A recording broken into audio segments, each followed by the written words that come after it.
What's up, everyone? And this is Next Level Thinking.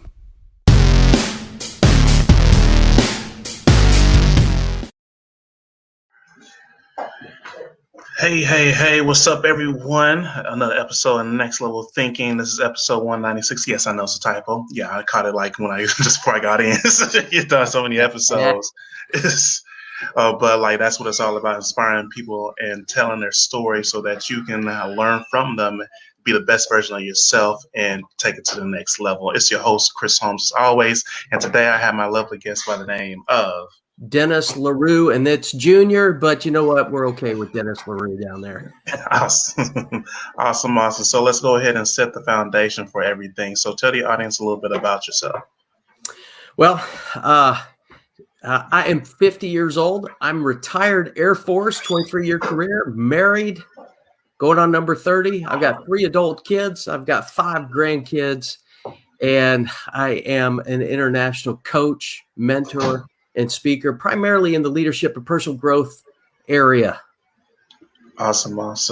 And it sounds like you're well-rounded, especially with the family and much more. And I think I remember reading something like you were in the Air Force, or correct me, it was like around. Yes, Air Force, 23 years, 1 month, 29 days. And for my veterans and retirees out there, you know what those numbers mean.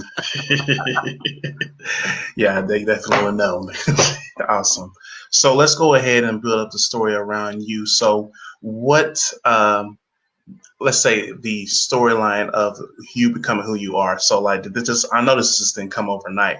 So like what sparked the image or the vision for you to start speaking to people and much more? You can even start from high school. I mean, just the floor is yours.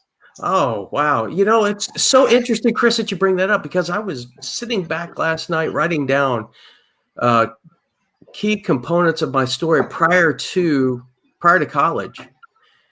And 2 moments that stood out specifically in this speaking and coaching realm is I remember in high school, I growing up, I wanted to be a sports broadcaster. I mean, I love sports. I'll be honest with you. Sports, I love watching them. I enjoy listening to sports talk radio at times and watching the games. And I would turn off the sound to the games and pretend I was the broadcaster. So I'd watch the games in silence, and then I would talk the game. This was at the age of 9. I'm 9 years old, and I am broadcasting baseball and football with the sound off. So you were already getting your experience of commentating over and like doing your own little speaks with energy, like in another touchdown, exactly. Things like that. And what's really funny is still to this day, when I watch a game at home, I'll say something, and no kidding, the announcer will say in the next breath usually what I say. And my family just sits there and they just shake their heads. It's just so funny. But the other thing that stood out is in high school, I took a speech class. And, you know, the number one fear that people have isn't death. It's public speech. Man, I remember that. And because I had to take a speaking class in high school. And even the teacher herself said the same thing. It's like one of the biggest things. I don't know if it's like just standing in front of a crowd and feeling like you're about to piss yourself or what. Yeah. The first time I got up in front of the class to speak, all we had to do was a manuscript reading. It's literally taking a book and reading from the book. And I got a couple of words in and froze and walked right out of the class. I mean, I stopped and walked out of class and did a lap around the school inside the hallway. Wait a minute, Paul. You did a whole lap around the class after this? I went outside of class and into the hallway and did a lap down the entire hallway, got a drink of water, and had to talk myself up and say, hey, look, if you're going to be this television broadcaster or speaker you think you are, you better be able to do this. And I went back in and I never had a problem again speaking. But I didn't know that my speaking was impactful until towards the end of that class. I remember the assignment too. It's crazy. I want to dive into that a little bit more, because I feel like we're born with so many skills, talents, and much more. But it's like that, getting over that curve of, okay, I am the person that can probably deliver this. It's like something that's right there. It's fear, doubt, or just, I don't know if I'm ready. So go a little bit more details on this, because I know that's going to be a lot of value of people who be like, am I the person? Because it's like that, should I jump? Yeah, exactly. You know, in that moment, just going back to that story, I just remember the absolute terror of being front in the class. And so as I think through it now, some of the thoughts running through my mind were it was that negative Nancy there in your brain, or whatever you call it. Some people call them gremlins, devil, enemy, whatever it is. It ain't Oh, friendly. that's the It don't devil. want you That's to the devil. it doesn't want you to succeed. And that voice was saying, "You're not good enough. What are you doing up here? Nobody likes you. You're the class clown. You want to be this broadcaster, so you can't even read. You can't even read a book in front of people." Like Well, what makes you think you are the person? Like all these thoughts hit your head. yeah, and it's also, what are they going to say? What, these are people in your class, these are your peers. What are they going to think about you? You What know are they what? going to say? Are you going to make it even worse than it is already? One thing I will say, what I'm noticing is like we are pretty much self-sabotaging ourselves. Like as I listen to you list all these different things, it's like it may not even be reality, but it's like we're talking to ourselves and destroying ourselves, not even realizing it. Exactly. And what we do is, not only are we talking to ourselves, we're listening. We're inviting those words to go deeper into our hearts. And some of it's already been burned in that heart, in that subconscious, that need to come out. But in this case, they were coming out, they were burned in there, but there were new voices, so to speak, coming in saying, "Hey, what are they going to think now? You're kind of still the new kid around here. You didn't grow up with these guys. You moved here a couple Oh of years man. ago. You're not one of the in crowd. Oh, All this stuff is running through my mind in the hallway, and in that that's moment of walking through the hallway, I was angry too. I could feel the anger and the embarrassment and that's the why you probably took that frustration. lap around the school. You're like, man, what the heck? I was a cross country runner, so it was fast. I was a Oh, top runner in high school, so it was a fast walk, fast run. And I remember the teacher didn't get angry. I mean, I didn't just say, "Hey, I need a break." It was, I just walked right out. It was drop the mic, but I didn't have to say anything worth dropping. You know what I mean? oh man, that's like one of those crazy. Like, no, that didn't just happen. Yeah. And I walked that hall, and you go from that negative self-talk to, "Whoa, wait a second." Then you had to reel it in. I had to throw the lasso and reel it in and say, "Okay, but Dennis, what's your focus? What's your dream? What do you want to do?" And in that moment, it was to be a sports broadcaster. Well, if you want to be a sports broadcaster, then now I had to reason with myself a little bit. Dennis, if you want to be a television broadcaster, then you're going to be sitting in front of people, in front of a live national audience, maybe in front of millions, to do this. So if you can't read a book in front of a class of a bunch of high schoolers that are, there's 10, 15 people in the class, then you need a different dream. Oh And man. you know what? You're right. Okay. I went right back in there and got it done. And I remember reading that book, and, my teacher gave me encouragement afterwards and said, "Hey, good job." What was the book exactly? So I can get like I because I know don't you're even talking. remember. I just picked up it was probably sports related. It was probably a Okay. book about baseball, if I remember correctly. But yeah, I don't remember the book. That's just it. I don't remember the book. But I remember later on in that class, we had to give a speech. We had to pick a song, any Man. song. Man, this was a cool assignment. And teachers out there, this could be a fun assignment for your kids. That you had to pick a song that described you, and then play the song, and then give a speech based off of that song about yourself.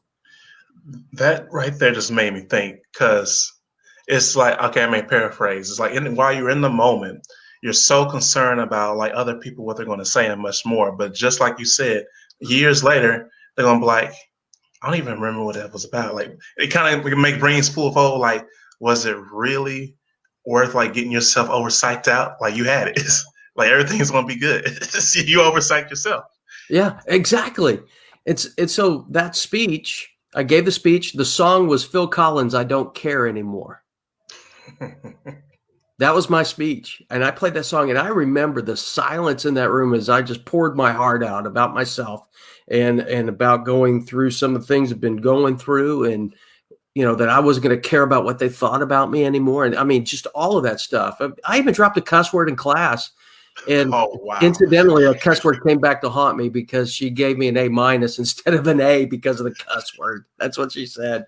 Like it slipped out. Like I wasn't trying to. No, it was intentional. I'm going to tell you right now. That was intentional. But it got their attention. And you know, years later when Facebook came up, so, you know, you got folks from high school and elementary school and family and all that friend requesting you. One of the guys that was in that class sent me a message. He said, Dennis, I still remember that speech to this day. And I still remember the impact that speech had on me. And you earned my respect that day.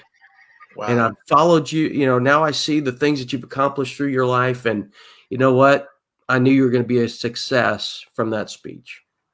And that's crazy. It's like the moment that, like, in the moment you're like, oh my goodness, I did this, but you never know who's watching, whose life may have changed. Just listen to you. And that's why I always go with the saying that everybody is a page in the book of life, because you never know who needs to hear your story, who needs to hear your words, who needs you to overcome so they can overcome. So you never want to give up because someone's watching you, no matter what you think. That's a great point. And I'm a person of faith, and I've heard it said this, that for people of faith, when people look at you, they're not, you are representing God to them. So the catchy phrase is, you're the only Jesus people are going to see. Oh, let me say that one more time. I think you need to. You're the only Jesus people are going to see. So are you glowing or are you blowing? Are you like, blowing or are you blowing it? Are you shining the light or did you cut your light off? That's like right. You never know. Like somebody may be like, okay, I'm looking for the light. You just shut it off. Yeah. And they're like, wait, I was looking for the light. Where's it at? That's why it's so important never to quit. Exactly. And you know, another story from high school that came up, same type of thing. You know, I'm in cross country. I was in northeastern Pennsylvania. So, you know, it's the winter. It's rainy, wet, cold, or windy, you know, or we've got snow on the ground. This particular day, it was bitter cold and rainy. And, you know, we didn't have polypropylene and all these gadgets and gizmos that we can wear to be comfortable on a run today. I remember my team one time we took trash bags, cut holes in them, put them over ourselves, and ran in trash bags to stay warm from the wet and the cold. Ooh, so I had one, so I did that and put it on, and I went out for a run that day. Didn't think anything about it. Just went out for my run like I know it. Just a quick 3-mile run, I think it was. Came back and got changed and went home.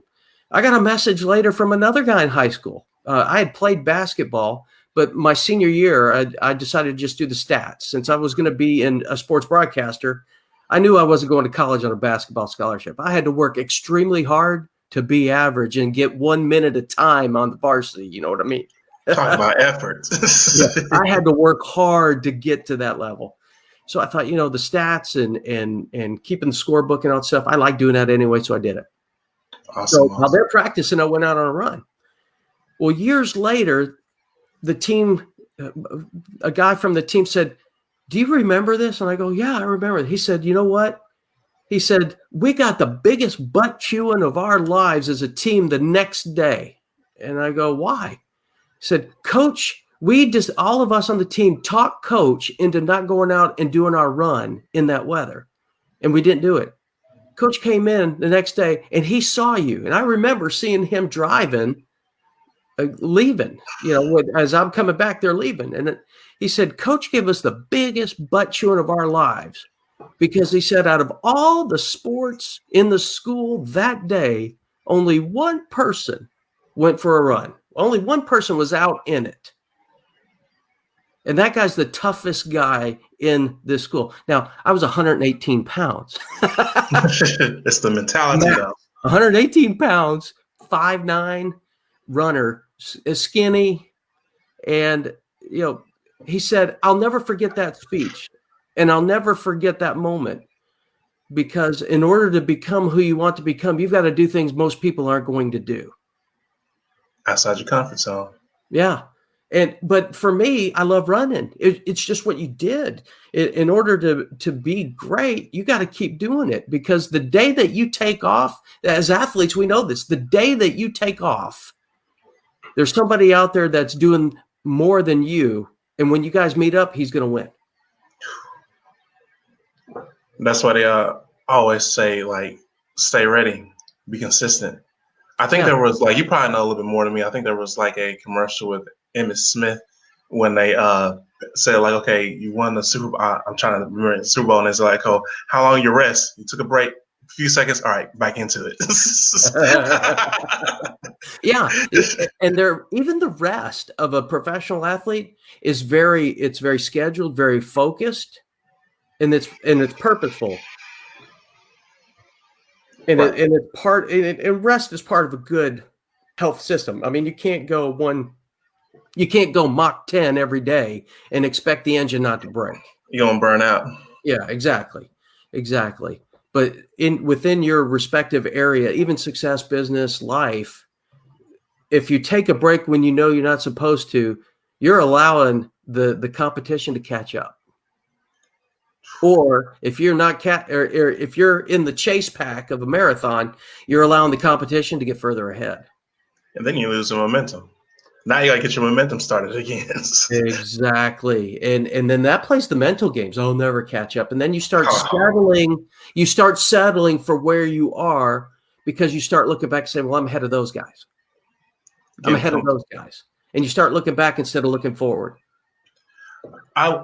I want you to go even more deeper on the importance of staying outside your comfort zone, or get used to being outside your comfort zone. And this goes through business, life, much more. Like, actually, anything that you really want in life, like marriages, anything. Like, if you're in your comfort zone, you're basically at a standstill. Mm-hmm. You don't really move until you get out your comfort zone. It's like going into the weight room. You're not going to get strong lifting the same easy weights. Like, what was the point of even going there? Like, you're not doing anything. You're not breaking anything down. You're not tearing up no muscles. You're not falling. To get the growth, you must break yourself down or go through that darkness. That's a story. Mm. Oh, that's good. Your comfort zone, your comfort zone feels like paradise, but really it's a prison in disguise. Now, wait a minute now. Go ahead. You can't just... It's a prison in disguise, because it's meant to keep you comfortable. We're designed. We are designed. Our mindset is designed to keep us safe and comfortable.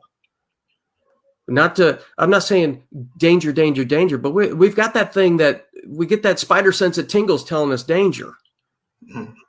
But our comfort zone, our mindset will say, I like this here. But in order to get there, you had to break through something to get there. Exactly. A great example of this is my granddaughter. We were at the park. My granddaughter's almost 3, and she was at the park, and there was this, they've got the kiddie area of the park, and you can climb on things. And so she had never climbed up these things before. And so she started. She looked at it for a minute, and I said to her, normally in the past with my kids, this is a lesson learned too, is I'd say, don't be afraid. That's a negative phrase. Don't be afraid. I'm planting a negative seed. I'm trying to be positive, but I'm saying it in the wrong way. I looked at her and said, go ahead. You can do it. You can do it. And so she started climbing, but I was right there to catch her in case she slipped or stumbled. She saw that I was there. She's like, okay. And she climbed, and she did it. And she had a big grin on her face, and we celebrated. Mm-hmm. But that look turning back and that sizing it up, there was that moment of fear for a moment. And that I don't know if I can do this. But she received that encouragement, and she tried it. She tried it and made it and celebrated. You know what? After that, she just going. She didn't even look back. She wasn't sure, is Pops here? Pops not? No, I'm going to keep climbing. I'm going to do it. I'm going to go down the slide. Do that. She broke a barrier of fear. She got out of her comfort zone to ground, broke a fear barrier. And then once she got there, she's like, oh my goodness, this is so much fun. What can I try next? And that's how life's supposed to be. And that's kind of a real simple way of describing that for us. But we're older now, so we're really gifted at chocolate covered poison. Not the sweets. We coat we coat our fear with fancy phrases, and I'll give you an example of how I do it. One of the ways I'll say wisdom. I'll use the wisdom word. Oh man. I say wisdom says not to do this. Is that really wisdom, or is that my fear of trying something new? Or using as a crutch. Exactly. Am I hiding behind the W? Hiding behind the wisdom. And so that's one way I do it. Or we'll use facts. Oh, but I'm being realistic. We got to be realistic here. Well, hold on. It's not like I'm jumping off of a cliff. This is just a different area of growth. And I talk about the BS flag, and I was looking for it. I couldn't. I was waiting for that. I'm not gonna lie. I was looking for that. Yeah, and the BS flag, it's in NFL football, it's a red challenge flag. You challenge a call. Well, in this case, it's a BS flag. I'm challenging my own belief system and throwing that out. As a matter of fact, I think I threw it somewhere in this room because of a belief system I was experiencing and working through. And now I can't find it. I threw it pretty good. You must have really was like, yeah, just throw it. And so I got to call BS on myself. Mm-hmm. But going back to our point of people are watching, if people are watching me and I don't take this step, what am I communicating? That's strong. What am I saying?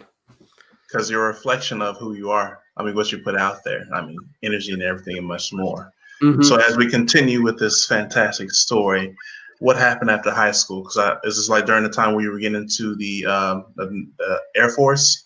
I'm trying to piece together the timeline. No, right after high school, I went to college for a year, Division III school, ran cross country and track there. Did a great job running. Not to class though. So I did the freshman no. Wait a minute. I was an athlete, not a student. Don't say nothing more.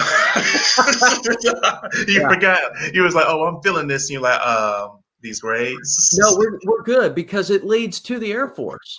After that year of college, I realized, my grades, I love sports. So if my GPA were a baseball pitcher's ERA, I'd have won the Cy Young that year. Gotcha. I might've been MVP. Okay. It was pretty low. Yes. And I realized, failure. I experienced failure, and the failure was poor choices. What I had in high school and college, was I had a system of study and athletics that kept me busy, and I had a job. And in college, I had a job, but I could only work certain hours because I was an athlete. Practice was in the afternoon. In classes, I didn't have class from 8 to 3 o'clock. I only had class from like 8 to 12, 3 days a week. I got 2 days I didn't do anything. And then when I did have class, I wasn't studying. And then when I did have class, sometimes I'm skipping class. So just being transparent here. So, of course, I can't expect to be an honor student or even eligible to run if I ain't going to class, So we get to the end of that freshman year of college, and my parents, I was living in Pennsylvania at the time, and they decided they wanted to move back to Texas. And so they moved to north of the Dallas-Fort Worth area, and I figured, okay, I'll transfer with them. And so I transferred to a junior college, got a job, started over. Junior college didn't have athletics, and it's where I met my wife. Oh, wow. Met my wife here. So here's the good part of the story, a great part of the story. Met my wife. Found my faith as well. This is when the Lord just got a hold of me through my wife. We got married and had my daughter was on the way, and we realized, okay, I'm working in a grocery store, and I'm pretty much full time, but I'm not making barely enough dough to support. Barely making enough to support me and my wife. Now I got a baby on the way, and I got to think bigger. Ooh, that's when it's like in moments like that you have that real reality check. It's like everything hits you so fast, and you're like, "Wait a minute, something's got it." Yeah, and there was a cheap date night was the Dollar Theater, and at the Dollar Theater, next to the Dollar Theater, were the recruiters. And I remember my wife and I were driving down the road one day. She said, what about the military? And I'll be honest with you, I didn't want to join the military. You're like, no. In fact, the military recruiter that bugged me in high school, I brought him to my house to tell him no, just so he'd leave me alone. And I had my parents in the room and everything. I laid it all out. Now, as a salesperson, if you go on a sales call and you lay it all out and they say no, you don't go back to them. They might be in your email drip funnel, but you're not going to spend any time with them after that. And so that's what happened here. And that was about 3 years prior. So, I thought about it and, I prayed over it. I said, well, if we're in this together, you suggested, let's pray about it. And I thought, okay. And I said, okay, if I'm going to join the military, you're coming with me, my pregnant wife, because I'm not signing anything. I'm showing all my cards up front. Like, this is it. Yeah, this is it. I'm not going to sign nothing. And then knowing I've got a family on the way, you're going to now, I was thinking I want to be upfront and honest here. This is what's coming. And also, I'm only going to consider the offices that are open this day. The offices that were open that day when I went were the Air Force and the Marines. And I went to church with the Marine recruiter. So we went to the Air Force guy first. Spent an hour and a half. He answered all the questions that we asked. And, we just got a great vibe from the Air Force. But the Marines kind of tugged at my heart a little bit more, just a little bit out of pride. I mean, they're the best of the best. And I valued being physically strong, physically fit, and endurance and all those things. There was just something there because I'm competitive, and the Marines are competitive. And when I walked in there with my pregnant wife, and I knew that guy from church, I'd seen him, he basically pushed us out the door in 5 minutes, telling us he didn't have anything for us. And this was right after the first Desert Storm, the first Gulf War. So there were things going on, and he pushed us out the door and said, I don't have anything for you. Nothing. Every question I asked, he basically said, I don't have anything for you. And so, well, I joined the Air Force. There it is. And here we are. So, how was the experience in the Air Force? Because I know, I'm gonna let you lead on this because I haven't much respect and much more. So you go ahead and have the mic. How was it going in? Oh, the Air Force. Now one thing that helped me with basic training is I wasn't as shocked at basic training as others because my father-in-law is a Marine. He served during Vietnam. So if they're the baddest of the bad, my mindset was, well, I want to learn from the best. So I sat down with my father-in-law and I asked him, hey, tell me all about your basic training. And man, he told me some stories. And so I got myself mentally prepared. I knew I was physically fit already, but I kept working on that. But then I focused on being mentally prepared for Marine basic training so that when I got the Air Force basic training, if it didn't equal Marine basic training, then I'm set. And it was still tough, and I had to go through a lot. And my daughter was born while I was in basic training. So I've got basic training and that being away from family. But on top of that, my pregnant wife is due to deliver while I'm there. Wow. And the first 2 weeks of basic training are the toughest because of the transition phase. I mean, it's baptism under fire. All the details. Yeah. So I've got stress. I mean, I'm hoarse. I was so stressed I lost my voice. Now you try saying, ma'am, yes, ma'am, sir, yes, sir, when you're hoarse and praying that they hear your voice, because if they can't, they're going to lay into you. Oh, shit. I didn't hear you. Oh, shit.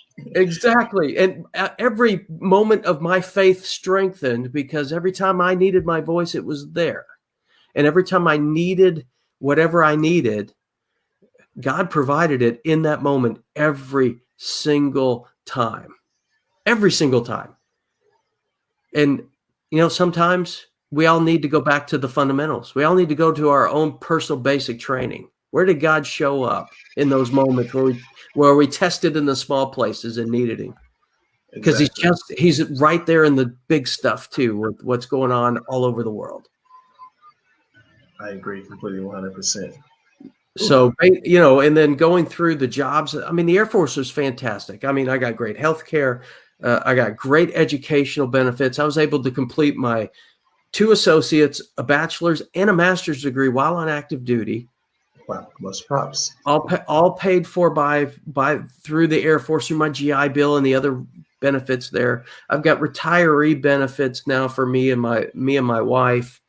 And, it was a great career. And I also gained some great skills. And really my hunger for leadership developed. My hunger for leadership and coaching really crystallized during my military career. I mean, I was put in positions where I was not I was the youngest, lowest ranking person in the room with the stripes, but they put me in the position of being the briefer to distinguished visitors and generals that would come, would be that guy that would be briefing how we did our job to commanders in the field who didn't understand what we did for a living, that we were there to serve and support them.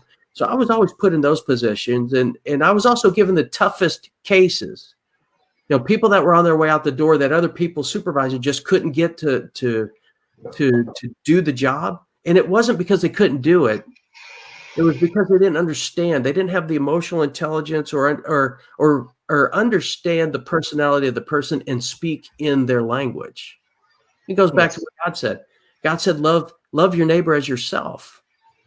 And he wanted us not only to love them like we take care of ourselves, but the idea is getting to understand them, getting to know them, and meeting them where they are. Love them where they're at. And so that means getting to understand their story like we're doing right here. Yes. Understand their story.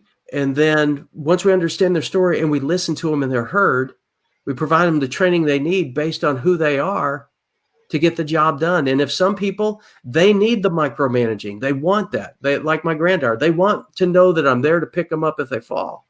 But then there's others that are like, okay, I got it. Let me go.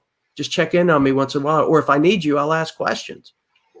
And as long as the mission's getting done, we're good with that. But a lot of people weren't trained in that. They weren't trained in the leadership from that perspective. Their leadership model was, I've got more stripes than you, or I outrank you. Do what I say and do it now. Like our parents said, do as I say, not as I do. Ego. Yeah. Why should I do that? Because I said so. Man. There's a place where that works, but for the most part, it doesn't work. Sounds like you got a lot of the build for your speaking and coaching and much more through this experience. And one thing that I was keen overall was the mental toughness. It's the mental toughness that really projects like you or anyone else into that next level. Because you can have like the most physique, all that and much more, but if you lose it here, you're out of there. Oh, so you bring up such a great point. It is persistence, because perseverance. Running a marathon, it's not a sprint. And you get to a point where they call it the wall. It's the scariest point for any distance runner. It's the barrier where you've used up all of your energy, used up every nutrient, gel, and whatever else you've had, and now your muscles feel like logs, and it's just one foot in front of the other. And they want to quit. And it usually happens with about 6 to 8 miles still to go. That's brutal. That's the average. For others, it might be, mile 23, but still it's brutal. And you just got to persevere and put one foot in front of the other. And the mental toughness and the training and all that to get there. And that's exactly how it is in business. It's how it is with relationship. That's how it is in life. You've got to persevere to the end. But if you don't know what the end looks like, you'll give up. You got to define what the finish line looks like for you. What's the finish line look like for you and your family? What's the finish line look like for you in your business, or you as an employee in a business? What does the finish line look like in your faith? What's it look like in your finances? Because the comfort zone says this is enough. I got enough right here, and that's okay. For some people, that is okay. But for the achiever and for the competitor, no, they want a little bit more, because they're thinking beyond. They're trying to weigh out all the angles and options on how to get there. And they know that in order to get to where they want to go, they got to do things they've never done, and they got to think things they've never thought. And they've got to challenge themselves beyond what they are used to. I've heard it said, Babe Ruth said this. He said, yesterday's home run doesn't win today's game. That's like a mic drop right there among itself. And then on top of that, America was built off of innovation, doing something that has never been done before. That's actually what progressive society. You can't do the same thing over and over again expecting different results. It's like that insanity quote.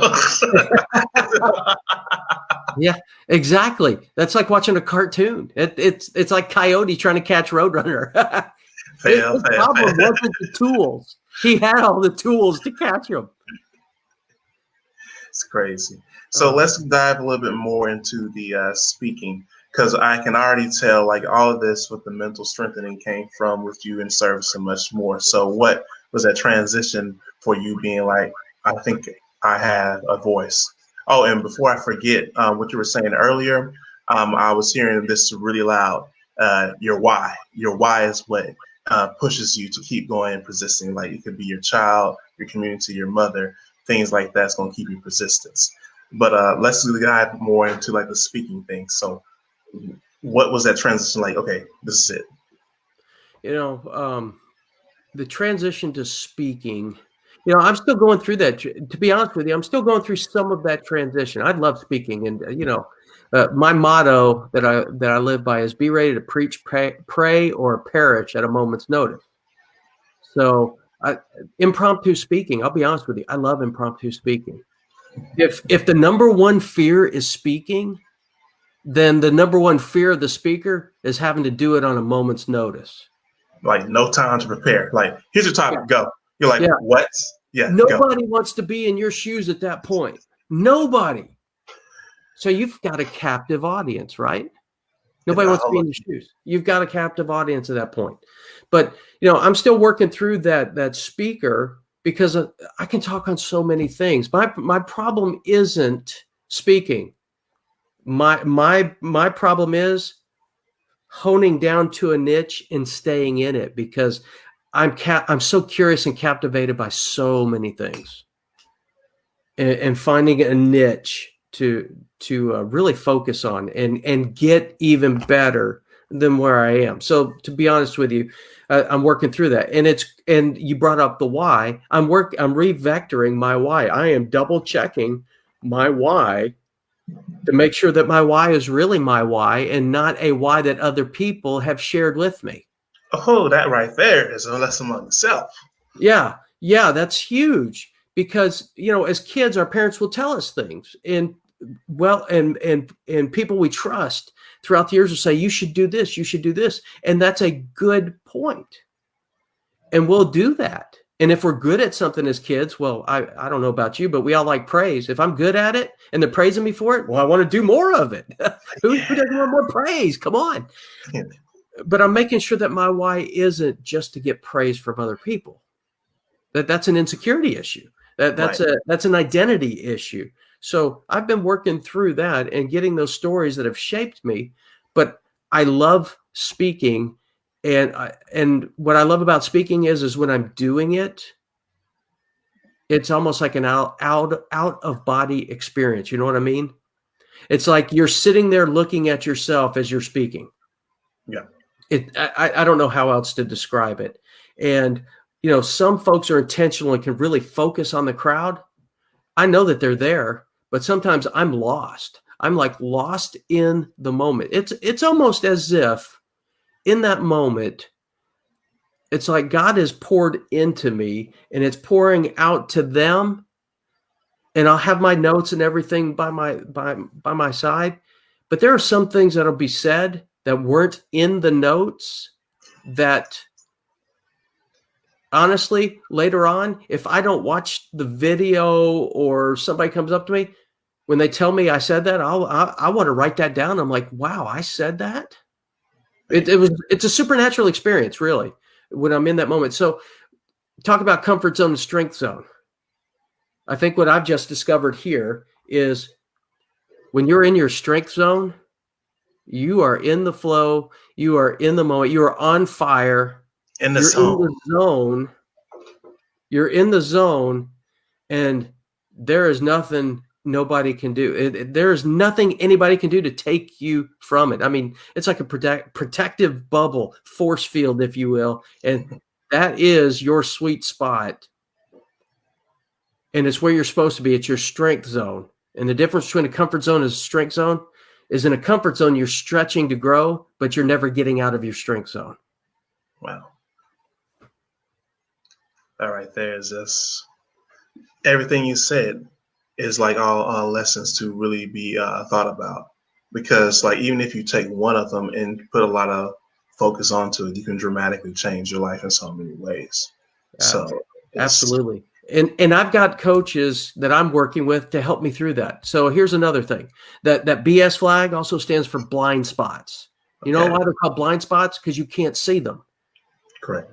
We're designed to have people to speak into our lives and to help us with the blind spots. So where I mentioned the kids growing up and parents telling them things and encouraging them and all that, part of what they're also showing you is blind spots. We don't know that as kids, but as adults, it's easy for us to not want people speaking to us because we are fully resourced, but we need those people to speak in our lives. And I'm a person of faith. Jesus even didn't do it alone. Shoot. He had 12. He had 3 that were close, that were his inner circle, and he had 1 that he loved dearly. Not that he didn't love the others, but John was that one that was right there with him. So if Jesus didn't do it alone, we certainly don't need to be doing it alone. Or to even further, like your mother raised your father, you got coaches, teachers. I mean, you learned some kind of skill set from somebody. You didn't just come to earth and like, oh, here I am. I'm about to do this on myself. No, you had to learn from someone. You had to have these coaches. And I'm glad you brought that up too, because didn't you do something with, I believe, John Maxwell? I believe that. Yes. You know, John Maxwell, you can see his books right there behind the word inspire. You know, John Maxwell, I remember there was a point in my faith walk and in my military career, we had to study for promotion. And there was a chapter in my study guide that was called leadership. And man, I devoured it. I loved it. It really spoke to me. And there was a quote in there by John Maxwell. I wish I could tell you what it was. I don't have that particular manual anymore, but there was a quote by John. And I remember seeing him like, John, that was really good.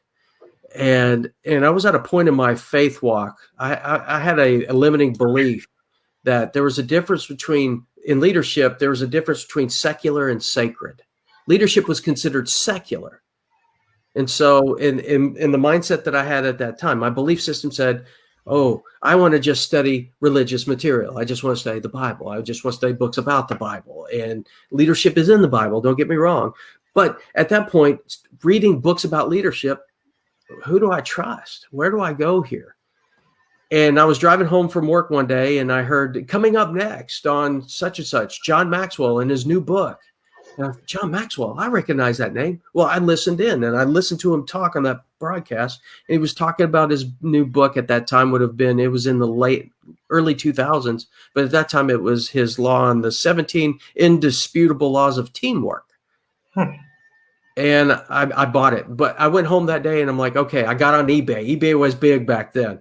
I got on eBay and I found 3 or 4 John Maxwell books for about $2 or $3. I bought them and brought them in. I'm like, okay. But what stuck me about John is he said this. He said, I was a pastor for 25 years. Now, you and I both know, you don't do something for 25 years and suck at it. Okay? You better not. Yeah, you better not. You don't do something that long and are not have some credibility. And so while my flavor of Christianity and faith at that time wasn't the same as his, I said, you know what? I'm going to test run this. I'm going to read his stuff. And I got a hold of the 21 irrefutable laws of leadership. I got the 21 qualities of a leader, and I devoured those. I read them. I'm like, oh my, I found it. This is what I've been looking for. This is what I've been looking for. And I started reading his books and I went online. And then when I came back, I spent a year away in Korea by myself, away from my family. And I remember reading those books again. And when I came back, that year for Christmas, my family knows what to get me for Christmas. I'm an all or none kind of guy. And when I get into something, I go all in. And that Christmas was a John Maxwell Christmas. I got books, tapes, CDs. Books for days. Material days. It was the John Maxwell buffet. And my mother-in-law came for a visit. And she said, you like John Maxwell? I go, yeah, Mom. Really good. She said, he was just here in Odessa, Texas last week. I wish I didn't. And I'm like, what? You didn't tell me. That's what I did. I said, oh, no. She said, but it's okay. He's coming back next year. He's coming back next year. And when he does, I'll invite you. Odessa, Texas. I'm in San Antonio, Texas.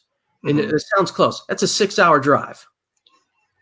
And so let's fast forward a year.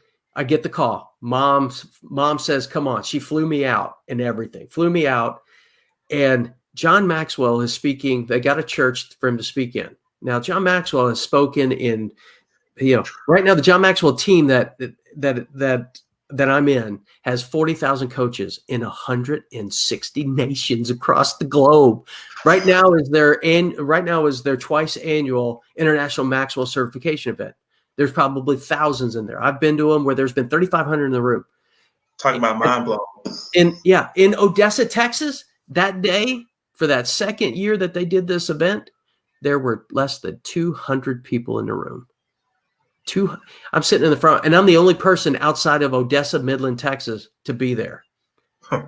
John Max, the guy that was running the event, knew my mother-in-law, and he shook my hand and we talked for a little bit. And I told him, I said, hey, the Air Force is telling us to read, as part of our leadership development, to read John Maxwell's books. I'm like, okay. And he said, wow, really? John needs to hear this. You want to meet him? Oh, shoot. I'm like, yes. Yeah. So I got to spend 10 minutes with John Maxwell before he taught the group. I wish I could tell you what he said. I don't remember. I was so starstruck. He was like, oh my goodness, I'm about to meet him. Yeah, I was so starstruck that I didn't know what to say. And but I knew how I felt after. He made me feel like the most important person in the room, $1 million. And so going through that process of listening to him, and he was sharing a new book that day, a new teaching he had never taught before, and recorded it. And as he was sharing that lesson, here's another key moment for me. As he was sharing that lesson, as he got to an illustration, I would elbow my mother-in-law and say, I would use this movie quote right here. And you know what? John did the same thing. 4 times that day, John shared an illustration like I was doing before the television broadcasting. I was doing it right there, commentary. Here's what I would do and say based off of what he just said. And it's exactly what he said. And that happened 4 times that day. You're like, And so I knew moving forward that I was in my tribe.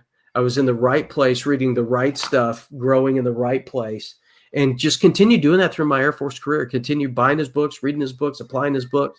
And it wasn't until my retirement ceremony that I joined the John Maxwell team. The John Maxwell team formed in 2011, and it's 10 years old. I joined in 2015, right after I retired from the Air Force. And you know why I joined it? wow. I still had a limiting belief mindset. I said this, I can't afford it. I can't afford it. I can't afford it. Come on, Chris. Now I know I'm speaking your language right now. I know I'm speaking your language. I needed next level thinking.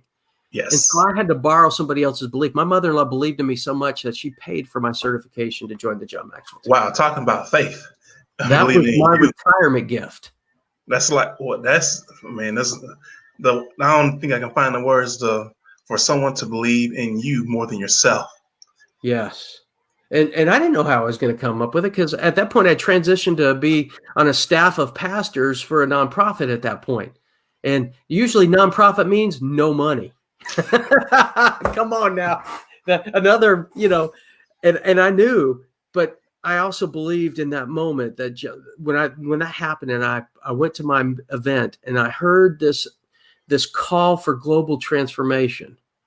And I heard that these nations were reaching out to John saying, hey, we need you to train our leaders from the top down and the bottom up. John said, I need help. Who wants to help me? Man, my hand was raised. I'm in. Real quick. And then when they told me how much that was going to cost, I was like, okay, I'm looking at my checkbook, and I keep saying to my checkbook, money may I. Money may I. And the checkbook always said, no, you may not. And I can't live that way no more. And God put on my heart to start the business, start the coaching, speaking, training, and just jump in. And through that process, God, started mastermind groups and started these small study groups, and people were just having their lives changed through it. And got a chance to speak into some businesses and do some coaching for some organizations, and got to be a panel member on some things. Just things started opening up. And lo and behold, guess what happened? The money showed up. The money was there. And so I got to go with John Maxwell to Paraguay with 200 other coaches and transform that nation's leadership at the very bottom grassroots, and experience an experience that I've never experienced before. I got to see, in America, we're so independent that we talk about those fundamentals. You remember that? Yes. The fundamentals, they're basic. I don't need those basics anymore. I got those down. Yeah. And what I saw was a nation that was so hungry for the basics. And every complex problem that we've got right now in our nation, in the U.S. and across the world, goes back to a fundamental principle not applied. It goes back to the fundamentals. Everything complex goes back to the fundamentals. We missed the mark somewhere. And so you got to tear it down and you got to build it back up. Every time in my life I've seen issues and problems, and I've had a lot. It goes back to the foundation. There's a fundamental flaw in the foundation. You got to fix it. You can't build from a flawed foundation. And so this nation was like, we need these fundamentals. Exactly. And seeing people hungry for leadership and hungry for basic values and growing from it. I'll never forget this woman coming up to me. She was in charge of she was basically the hospital administrator for the nation. She's got like 60,000 employees underneath her. And she came up to me at the break and put her hands on my shoulder, and she looked me in the eye and she said, "Dennis," in perfect English, "Dennis, you are an answer to my dream." Oh. Come on. There are people out there. Here's some next level thinking for you. There are people out there going back to people need to hear your story, and you're the only Jesus people are going to see. People are out there dreaming of you, and they're waiting for you to step into it. They're waiting for you to answer the call. Well said. I mean, I don't know what else to put on than that. Yeah, and I'm stepping on my own toes here, people. I'm stepping on my own toes here. It hurts. That's how you grow. You gotta have that self-reflection. Like, I need to do better. That's how you really grow. Whew, this is and so that's led me to this point of coaching and the moment that I've got to go back to this one moment here. Gosh, we've been on 50 minutes. Wow. Here we are. This one moment here. Let me just share this one last moment because it really speaks to a couple of things. Knowing that you're in the sweet spot and you've really helped me gain some clarity right here, right now. Talking about that's what it's all about. I on the John Maxwell team, I got nominated for an award, and they took the top 20 people in 10 different categories based off of the team core values. And so I ended up being a runner-up in this core value of living intentionally. But the benefit of that was you get to be on stage with John Maxwell, and he's going to interview you on stage at the IMC we talked about. So there's 3,500 people. And I'm not speaking to them. I'm being interviewed by my mentor, the guy that I would say that has had the biggest impact in my leadership, the human being that's had the biggest impact in my leadership development and growth as an adult. John Maxwell is going to be interviewing me. Are you kidding me? And as we were practicing this and really getting this down, I had a flash. And it was back to that moment when I first met John in the first time I shook his hand. It was almost like a deja vu moment because in that moment, I saw myself on stage with John. That flash that I saw in 2006, that it was a moment it brought to my memory that moment. And meeting him for the first time, and I had this vision of being on stage with him. It was me in the upper corner here, like if you were my shoulder, it's the upper right corner looking in, and I'm sitting at a table with John in a couple of stools out in front of a crowd. And I remember seeing a green, like palm tree type of plant next to me. Mm-hmm.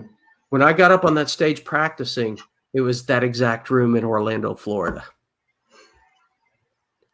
Wow. 12 years prior, I saw this moment.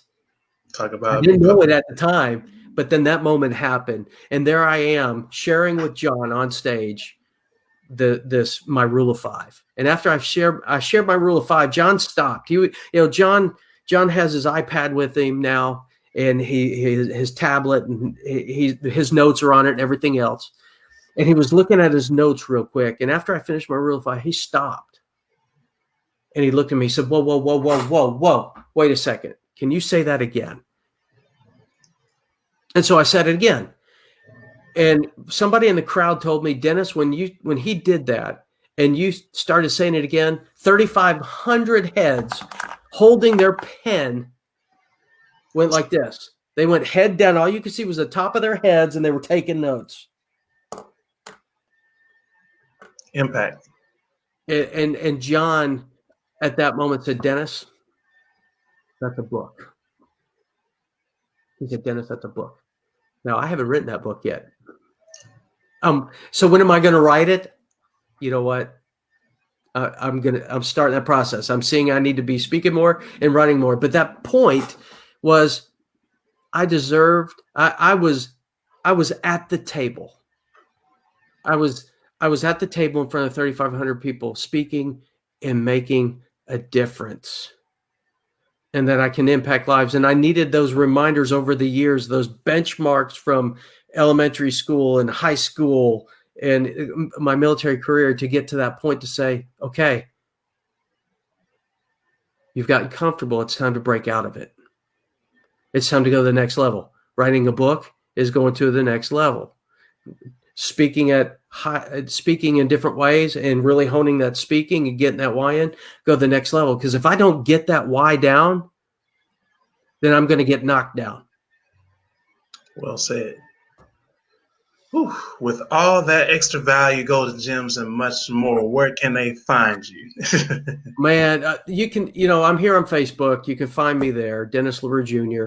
My page is there. My website is Dennis LaRue. I think it's DennisLaRue.org. As a matter of fact, I don't go to my website as much. I'm on LinkedIn. And you know what? I was checking my email today and I realized that there's a glitch in my email. So I'm going to give you my email because if this impacted you, I want you to reach out to me. Mm-hmm. If you're needing help in this area or you want to be a part of a group of leaders growing in their leadership in those masterminds that I mentioned, I want you in there. So here's my email address. Now I'm violating all kinds of protocol here, but I don't care. It's about helping people. So here it is. Dennis.LaRue Jr. LaRuejr @gmail.com. Awesome. So with all that much more, make sure you subscribe, share the message, keep commenting, and make sure you take a lot of different notes because this is ongoing learning lessons so we all can learn, inspire, and help people take it to the next level. It's your host, Chris Holmes, and then I have my special guest by the name of Dennis LaRue. Awesome. Peace and much love, and can't wait to see you on the next one.